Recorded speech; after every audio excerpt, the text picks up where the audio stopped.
श्री कृष्ण गोविंद हरे मुरारे, श्री कृष्ण गोविंद हरे मुरारे, हे नाथ नारायण वासुदेवाय, हे नाथ नारायण वासुदेवाय। ओम नमो भगवते वासुदेवाय, कृष्णं वंदे जगद्गुरुम्।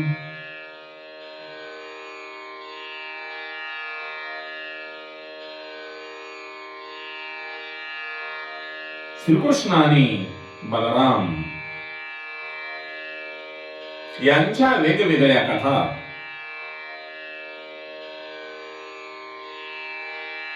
राजा परीक्षितांना सांगत असताना सुखदेव एकदम तल्लीन होऊन गेलेले आहेत. ते इतके तल्लीन झालेले आहेत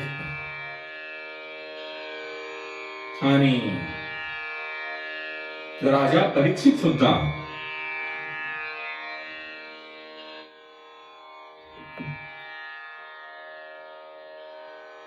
एकाग्र चित्ताने परमहंस सुखदेवाकडून कथा ऐकत आहेत. सुखदेव परीक्षितांना सांगतात, हे परीक्षित, हे राजन,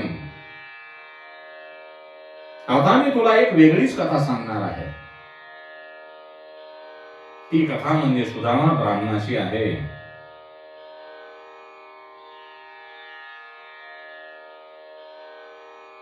श्रीकृष्णांच्या स्वभावातील जो प्रेमळपणा आहे,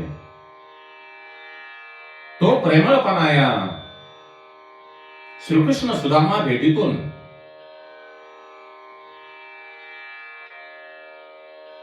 स्पष्ट जाणवतो आणि ती कथा सुद्धा तो एकचित्ताने ऐकशील याबद्दल मला शंका नाही. कंसाचा वध केल्यानंतर श्रीकृष्ण हे मथुरेमध्येच राहिले. तेव्हा ते 11 वर्षाचे होते.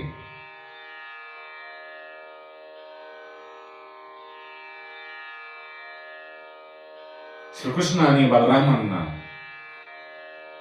शिक्षणासाठी संदीपनी ऋषींच्या आश्रमामध्ये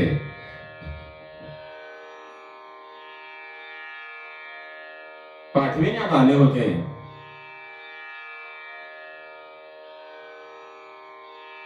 संदीपनी ऋषींच्या आश्रमामध्ये एक सुदामा नावाचा ब्राह्मण पुत्र श्रीकृष्णाबरोबर शिक्षण घेत होता.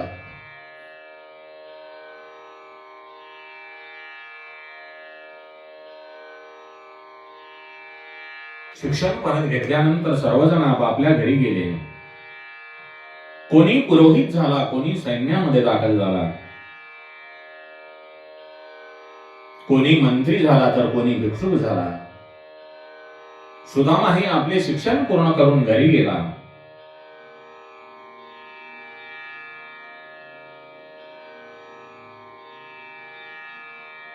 सुदामा एक गरीब ब्राह्मण होता.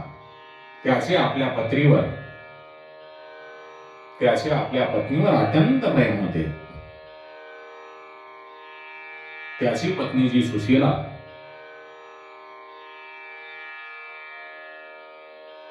गरिबी परिस्थितीमुळे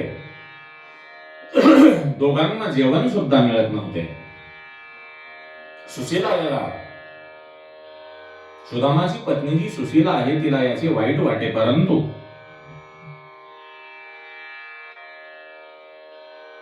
तिच्या बोलण्यातून आधी तिच्या वागण्यातून सुदामाला यांची काही भनक लागत नव्हती.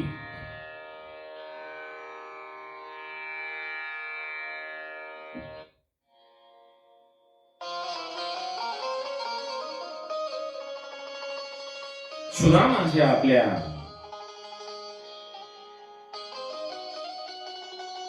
नवऱ्याचे श्रीकृष्णावर प्रेम आहे हे सुशीलेला माहित होते आणि ती एके दिवशी आपल्या नवऱ्याला म्हणते, हे पती परमेश्वर,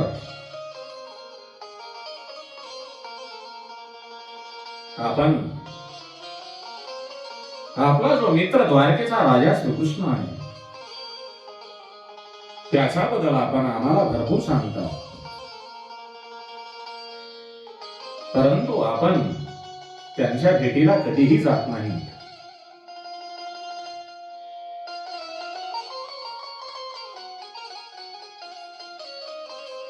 परंतु सुदामा श्रीकृष्णांची भेट घेण्यासाठी टाळतो. परत एकदा सुशीला दारिद्र्याने उपासणारे यांना कंटाळून आपल्या पतीला विनंती करते, हे पती परमेश्वर, तुम्ही एकदा द्वारकाधीश श्रीकृष्णांना जाऊन भेटून या, तुमच्या मित्राला जाऊन भेटून या. तेव्हा सुदामा हा आपले मळके कपडे घालून द्वारकाधीश श्रीकृष्णांना भेटण्यासाठी द्वारकेमध्ये येतो.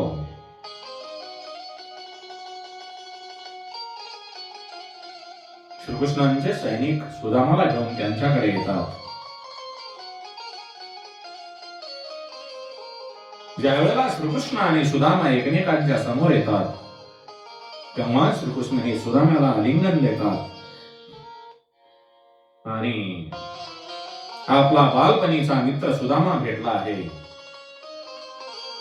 दोघेही मित्र श्रीकृष्ण आणि सुदामा एकमेकाला भेटून आलिंगन देतात. त्या आलिंगनामध्ये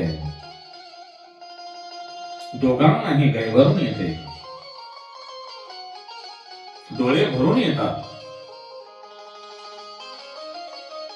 सुदामाच्या प्रेमामुळे श्रीकृष्णांच्या डोळ्यामधून सुद्धा प्रेमाश्रू त्यांच्या चेहऱ्यावर, त्यांच्या डोळ्यातून स्पष्ट दिसत होते. श्रीकृष्ण हे सुदाम्याला कुठे ठेवू आणि सुदामांची काय सेवा करू, यामध्ये मग्न झालेले होते. आपला मित्र सुदामा यांचे पाय श्रीकृष्णांनी आपल्या हाताने धुतल्यानंतर त्यांचे पाय आपल्या पितांबरांनी पुसलेले आहेत. त्यांची पूजा केली आणि आदरातिथ्य केल्यानंतर श्रीकृष्णांच्या ज्या राण्या आहेत त्यांना आश्चर्य वाटते.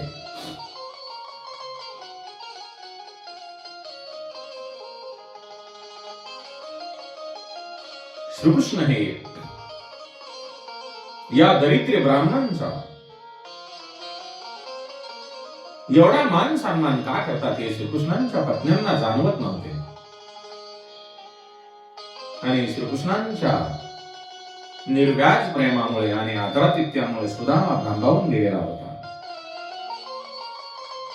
त्याच्याजवळ त्याच्या पत्नीने दिलेली पोह्याची पुरचंडी अजून तशीच होती, ती श्रीकृष्णांना द्यायची की नाही या संभ्रमामध्ये तो होता. दोघेही बालपणीच्या आठवणीमध्ये संदीपनी ऋषींच्या आश्रमामध्ये असताना जे त्यांचे दिवस गेलेले होते त्या आठवणीमध्ये गुंतून गेलेले होते.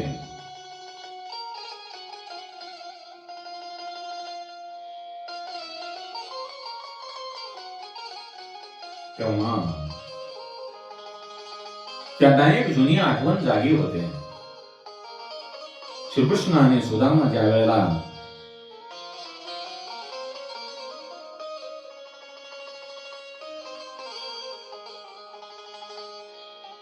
समीर आणि दर्भ आणण्यासाठी वनामध्ये जातात, त्यावेळेला रात्र केव्हा झाली आणि आकाशामध्ये अचानक ढगांनी गर्दी केली. मुसळधार पाऊस चालू झाला. तेव्हा सुदामाला आठवण होते की आपल्या जवळ जे चणे आहेत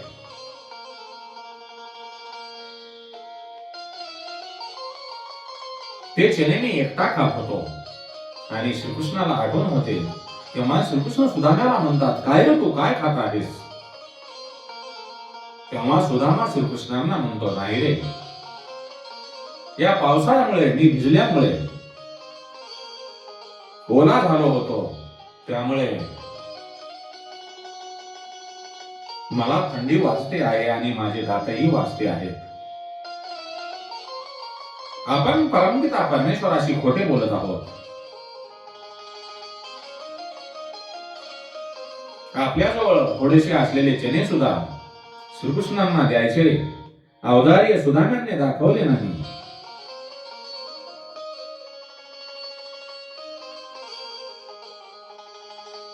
म्हणून माझ्या नशिबी दारिद्र्य आलेले आहे. आता मी कोणत्या तोंडाने श्रीकृष्णाकडे काही मागू, कोणत्या अधिकाराने मागू?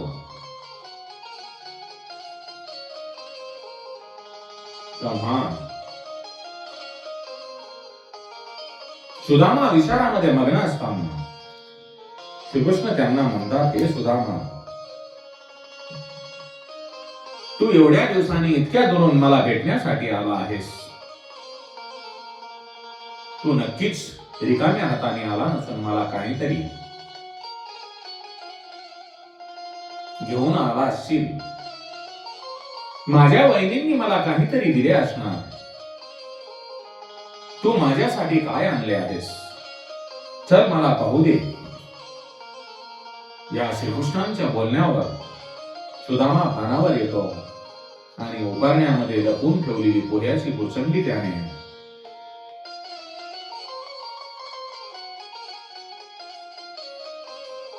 पाहिली. तेव्हा तो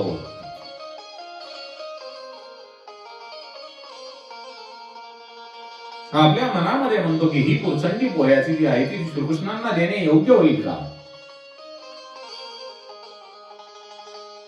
या विचारामध्ये मग्न असताना श्रीकृष्ण त्या पुरचंडीकडे हात लांबवतात आणि पोहे आपल्या जवळ घेऊन श्रीकृष्ण हसतात आणि म्हणतात, अरे मित्रा, तू माझ्यासाठी पोहे आणलेस का?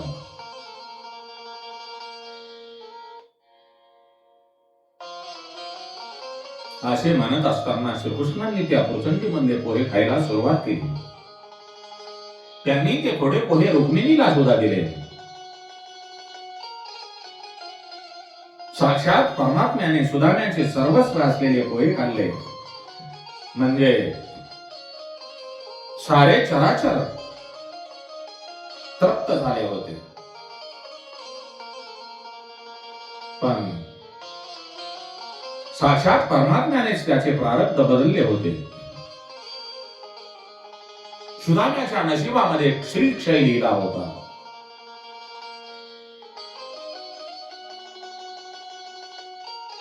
पण साक्षात परमात्म्याची भेट झाल्यानंतर श्रीक्षय लोप झाला आणि त्यांच्या नशिबामध्ये यशश्री म्हणजेच कुबेरालाही लाजवेल अशी संपत्ती लिहिली गेली. बाबांनो, आपल्या कपाळावर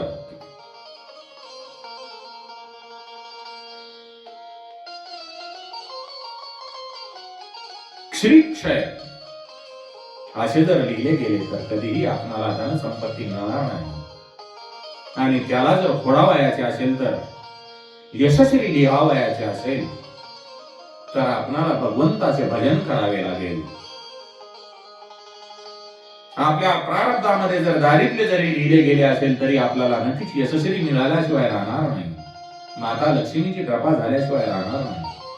म्हणून भगवंताचे भजन करा.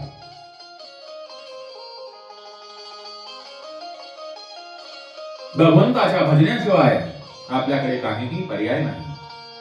सुदामाच्या कपाळावर जे श्रीक्षय लिहिलेले होते ते भगवंताच्या कृपेमुळे भगवंतांनी सुदामाच्या कपाळावर गंध लावून श्रीक्षय करून यशस्वी असे लिहिले. आणि सुदामा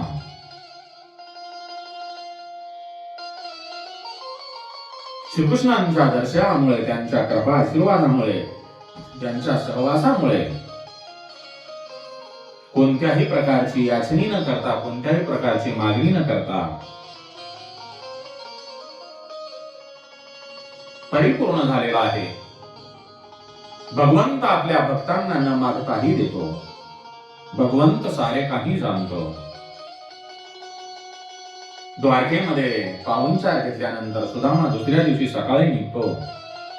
तेव्हा श्रीकृष्ण एकदा त्यांना दृढ आलिंगन देतात आणि त्याने सुदामाची पत्नी सुशीलाजींना माझा नमस्कार सांगा असे भगवंतांनी सांगितल्यानंतर सुदामा परत निघतो. आपल्या उपारण्यामध्ये बांधलेली पोह्याची पचंडी भगवंताला अर्पण केल्यानंतर परत निघताना श्रीकृष्ण प्रेमाने कंठ नाहून निघतो. सुदामा मजल दरमजल करत आपल्या नगरीमध्ये पोहोचतो. तर तिथे गाव नव्हते, तिथे एक नगरी वसलेली होती. जिथे वाडे आणि महाल होते तिथे वैभवशाली नगर त्याच्या डोळ्यासमोर उभे होते. कारण भगवंताची कृपा, भगवान श्रीहरीची कृपा. सुदामा आलेला पाहून नगरवासी आनंदित झाले. त्यांनी मोठ्या आदराने सुदामाला त्याच्या घरापर्यंत नेले. त्याचे घर म्हणजे एक महलच होता. कारण एका झोपडीचे रूपांतर एका महालामध्ये झाले होते. आणि महालाच्या दारापाशी सुदामाची पत्नी सुशीला उभी होती. वस्त्राने आभूषणाने नटलेली सुशीला ही पंचारती घेऊन सुदामाला ओवाळण्यासाठी उभी होती. सुदामाचे सारे वैभव पाहून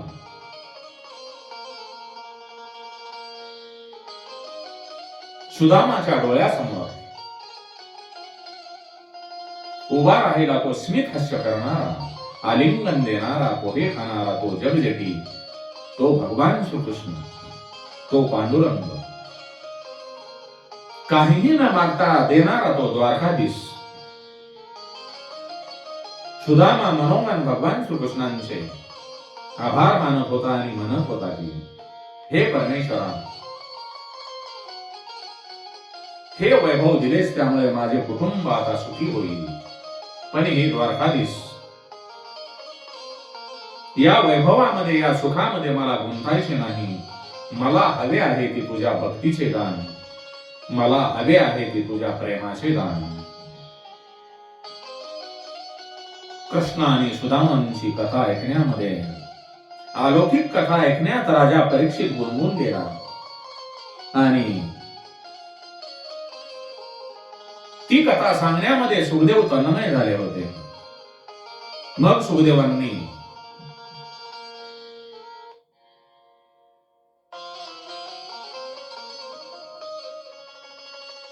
राजा परीक्षितांना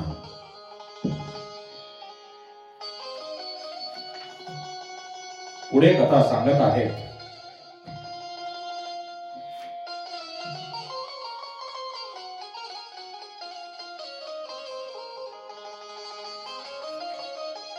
सुखदेव सांगतात,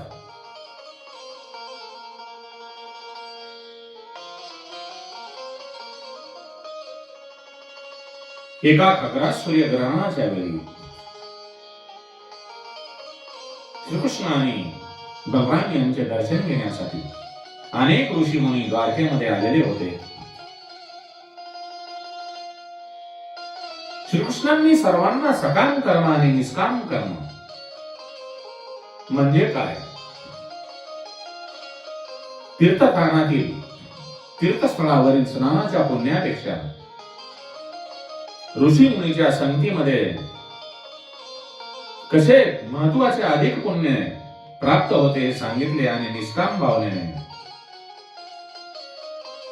केलेले कर्म पापाचे कसे निवारण करते आणि सकाम भावनेने केलेले कर्म स्वर्ग कसे मिळवून देते पण मुक्ती देत नाही. मनुष्याचे शरीर हे त्याचे कार्यक्षेत्र आहे, ते कुरुक्षेत्र आहे. त्या कुरुक्षेत्रामध्ये प्रवृत्ती आणि निवृत्ती यांचे द्वंद्व युद्ध अहर्निश चाललेले असते. ज्याच्या शरीराचे सारथ्य श्रीकृष्ण करतो तोच या युद्धामध्ये जिंकतो.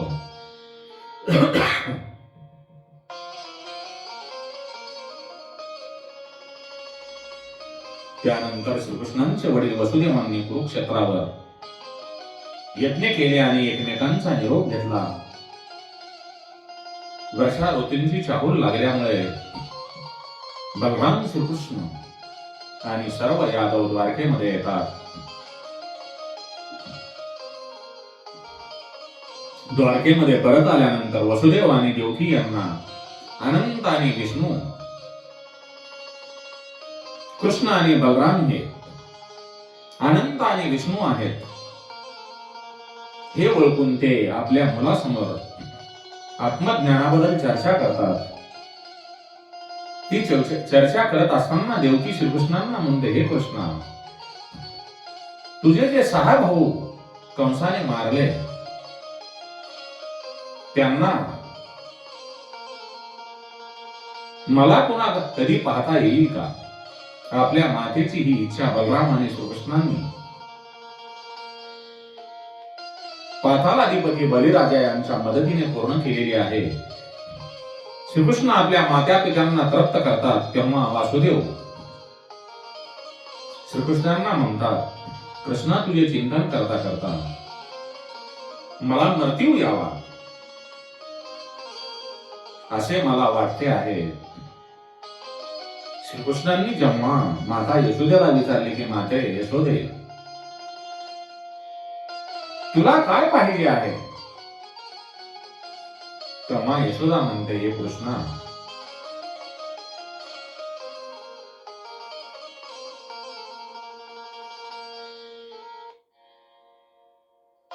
माझ्या डोळ्यासमोरून तुझे रूप कधीही हलू नये. तूच मला माझ्या नजरेसमोर सतत दिसावास असे वाटते. तेव्हा श्रीकृष्ण सर्वांनाच आत्मज्ञानाचा बोध देतात आणि सर्व मंडळी जे आई वडील आहेत, यादव आहेत, ते त्यांना पूर्ण कल्पना आलेली असते की बलरामजी आणि श्रीकृष्ण हे साक्षात अनंत आणि विष्णू आहेत. म्हणून लोक त्यांचे दर्शन घेऊन त्यांचे भजन करत असतात. आपण सुद्धा या जीवनामध्ये आल्याच्या नंतर भगवंताचे भजन करून चांगले कामे करण्याचा प्रयत्न करा आणि आपल्या या जड जीवाचा उद्धार करून घ्या. कारण आपले हे शरीर जे आहे ते कुरुक्षेत्र आहे